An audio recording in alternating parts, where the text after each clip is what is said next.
بسم اللہ الرحمن الرحیم۔ حدیث مبارکہ نمبر 27 صحیح بخاری سے حضرت سعد بن ابی وقاص رضی اللہ تعالیٰ عنہ نے فرمایا، رسول اللہ صلی اللہ علیہ وآلہ وسلم نے چند لوگوں کو کچھ عطیہ دیا اور حضرت سعد رضی اللہ تعالیٰ عنہ وہاں موجود تھے۔ وہ کہتے ہیں کہ رسول اکرم صلی اللہ علیہ وآلہ وسلم نے ان میں سے ایک شخص کو کچھ نہ دیا، حالانکہ وہ ان میں مجھے سب سے زیادہ پسند تھا۔ میں نے کہا، حضور آپ نے فلانے کو کچھ نہیں دیا، حالانکہ میں اسے مومن گمان کرتا ہوں۔ آپ صلی اللہ علیہ وآلہ وسلم نے فرمایا، مومن یا مسلمان؟ میں تھوڑی دیر چپ رہ کر پہلی بات دہرانے لگا۔ حضور اکرم صلی اللہ علیہ وآلہ وسلم نے دوبارہ وہی جواب دیا۔ پھر آپ صلی اللہ علیہ وآلہ وسلم نے فرمایا، اے سعد، باوجود یہ کہ ایک شخص مجھے زیادہ عزیز ہے، پھر بھی میں اسے نظر انداز کر کسی اور دوسرے کو اس حب کی وجہ سے یہ مال دے دیتا ہوں کہ وہ اپنی کمزوری کی وجہ سے اسلام سے پھر جائے اور اللہ اسے آگ میں منہ کے بل ڈال دے۔ حدیث اس موقع کی یہ ہے جب رسول اللہ صلی اللہ علیہ وآلہ وسلم نے کچھ لوگوں کو مال عطا فرمایا اور ایک شخص کو کچھ نہ دیا، حالانکہ وہ شخص حضرت سعد رضی اللہ تعالیٰ عنہ کو سب سے زیادہ محبوب اور نیک معلوم ہوتا تھا۔ حضرت سعد رضی اللہ تعالیٰ عنہ نے ادب سے عرض کیا کہ یا رسول اللہ صلی اللہ علیہ وآلہ وسلم، آپ نے فلانے کو کچھ نہیں دیا، حالانکہ میں اسے مومن سمجھتا ہوں۔ رسول اللہ صلی اللہ علیہ وآلہ وسلم نے فوراً اصلاح فرمائی اور پوچھا، مومن یا مسلمان؟ یہ سوال دراصل ایک عظیم اصول کی طرف اشارہ ہے کہ ایمان دل کا معاملہ ہے اور اسلام ظاہر کا۔ حضرت سعد رضی اللہ تعالیٰ عنہ نے دوبارہ وہی بات کہی تو آپ صلی اللہ علیہ وآلہ وسلم نے پھر یہی اصلاح فرمائی۔ آخر میں رسول کریم صلی اللہ علیہ وآلہ وسلم نے حکمت بھرے الفاظ میں فرمایا کہ میں بعض اوقات ایسے لوگوں کو مال دے دیتا ہوں جو مجھے کم محبوب ہوتے ہیں، صرف اسی خوف سے کہ کہیں وہ کمزوری کی وجہ سے اسلام نہ چھوڑ دے اور جہنم میں نہ جا پڑے۔ اس سے معلوم ہوتا ہے کہ رسول اللہ صلی اللہ علیہ وآلہ وسلم فیصلے جذبات پر نہیں بلکہ حکمت پر کرتے تھے۔ کمزور ایمان والوں لوگوں کی دلجوئی کرنا بھی دین کا حصہ ہے۔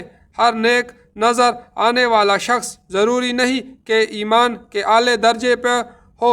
یہ حدیث ہمیں یہ بھی سکھاتی ہے کہ کسی کے دل کے حال کا قطعی علم صرف اللہ کو ہے۔ اسلامی قیادت میں ترجیحات مصلحت دین کے مطابق ہوتی ہے، نہ کہ ذاتی پسند کے مطابق۔ رسول اللہ صلی اللہ علیہ وآلہ وسلم نے واضح طور پہ فرمایا کہ اسلام اور ایمان ایک جیسے نہیں۔ بعض لوگ ظاہراً مسلمان ہوتے ہیں مگر ایمان دل میں مضبوط نہیں ہوتا، اس لیے ان کی دلجوئی ضروری ہوتی ہے تاکہ وہ دین پہ قائم رہے۔ نبی کریم صلی اللہ علیہ وآلہ وسلم کے فیصلے ہمیشہ امت کی بھلائی کے لیے ہوتے تھے۔ ایمان دل کا معاملہ ہے، اس کا فیصلہ انسان نہیں کر سکتا۔ اسلام قبول کرنا اور ایمان میں پختگی آنا دو الگ درجے ہیں۔ کمزور ایمان والوں کے ساتھ نرمی اور حکمت ضروری ہے۔ قیامت میں ترجیح ذاتی پسند نہیں بلکہ دینی مصلحت ہوتی ہے۔ نبی کریم صلی اللہ علیہ وآلہ وسلم کی ہر سنت میں امت کے لیے رحمت اور حکمت ہے۔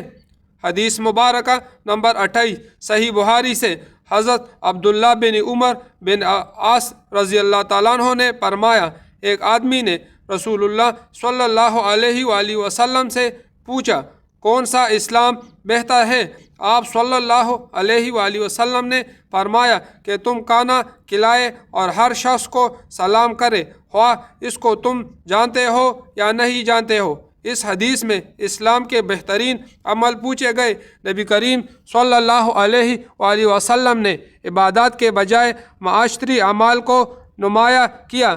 کھانا کھلانا محبت، ہمدردی اور سخاوت کی علامت ہے۔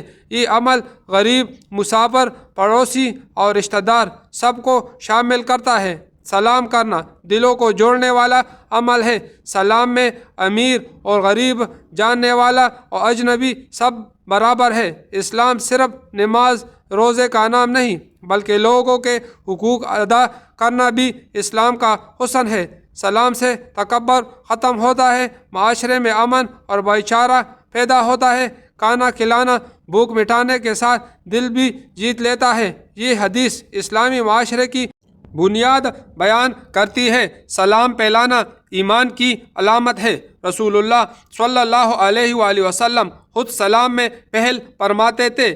یہ حدیث ہمیں اجتماعیت سکھاتی ہے۔ بہترین مسلمان وہ ہے جس سے دوسرے کو فائدہ پہنچے۔ اجنبی کو سلام کرنا دل کی صفائی کی علامت ہے۔ یہ اعمال جنت میں لے جانے والے ہیں۔ اسلام میں اخوت بہت اہم ہے۔ یہ حدیث عملی انسان کی بہترین مثال ہے۔ اسلام کا حسن اخلاق میں ہے، دوسرے کی خدمت افضل عمل ہے۔ اسلام معاشرتی امن کی کنجی ہے۔ سخاوت ایمان کو مضبوط کرتی ہے۔ تکبر اسلام کے خلاف ہے۔ بہترین اسلام وہ ہے جس میں انسان دوسروں کو کھانا کھلائے اور ہر ایک کو سلام کرے، چاہے وہ اجنبی ہی کیوں نہ ہو۔ اچھا مسلمان وہ ہے جو اپنے عمل سے معاشرے کو جوڑ دے، نہ کہ توڑ دے۔ حدیث مبارکہ نمبر 29 صحیح بخاری سے حضرت عبداللہ بن عباس رضی اللہ تعالیٰ عنہ اور بعض روایات میں حضرت عبداللہ بن عمر اور حضرت ابو سعد حیدری رضی اللہ تعالیٰ عنہ سے بھی مروی ہے۔ حضرت محمد صلی اللہ علیہ وآلہ وسلم نے فرمایا، مجھے دوزخ دکھائی گئی تو اس میں زیادہ تر عورتیں تھیں جو کفر کرتی ہے۔ کہا گیا، حضور کیا وہ اللہ کے ساتھ کفر کرتی ہے؟ آپ صلی اللہ علیہ وآلہ وسلم نے فرمایا کہ خاوند کی ناشکری کرتے ہیں اور احسان کی ناشکری کرتے ہیں۔ اگر تم عمر بھر ان میں سے کسی کے ساتھ احسان کرتے رہو، پھر تمہاری طرف سے کبھی کوئی ان کے خیال میں ناگواری کی بات ہو جائے تو فوراً کہہ اٹھیں گے کہ میں نے کبھی بھی تجھ سے کوئی بھلائی نہیں دیکھی۔ یہ حدیث عورتوں کی تحقیر کے لیے نہیں بلکہ اصلاح کے لیے ہے۔ رسول اللہ صلی اللہ علیہ وآلہ وسلم کو اللہ تعالیٰ نے دوزخ کے مناظر دکھائے۔ عورتوں کی اکثریت کا ذکر ایک تنبیہ ہے، الزام نہیں۔ یہاں کفر سے مراد اللہ کا کفر نہیں بلکہ خاوند کی ناشکری کو کفر کہا گیا ہے۔ اسلام میں احسان کی قدردانی بہت اہم ہے۔ ناشکری ایک اخلاقی بیماری ہے۔ خاوند کی محبت، قربانی اور ذمہ داریوں کو نظر انداز کرنا گناہ ہے۔ وقتی ناراضگی میں ساری زندگی کے احسان بھلا دینا ظلم ہے۔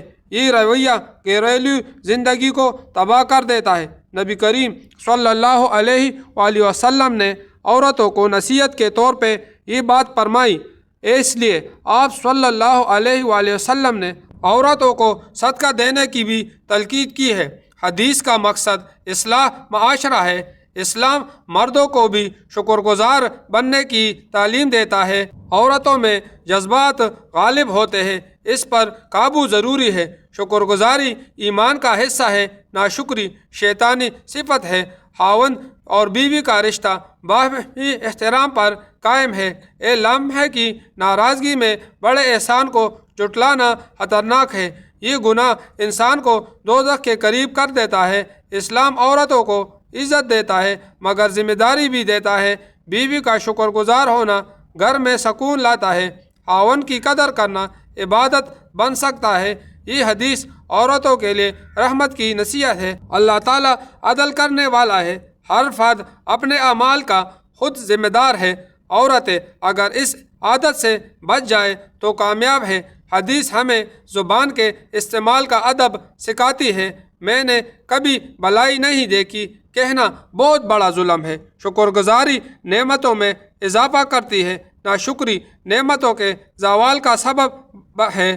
نبی کریم صلی اللہ علیہ وآلہ وسلم امت کو آگ سے بچانا چاہتے تھے، اس لیے سخت بات بھی شفقت سے فرمائی۔ یہ حدیث ایمان کی حفاظت کا ذریعہ ہے۔ گھریلو نظام کی اصلاح اس بنیادی مقصد ہے۔ عورتیں اگر شکر گزار ہو تو جنت کی راہ آسان ہو جاتی ہے۔ مردوں کے لیے بھی اس میں سبق ہے۔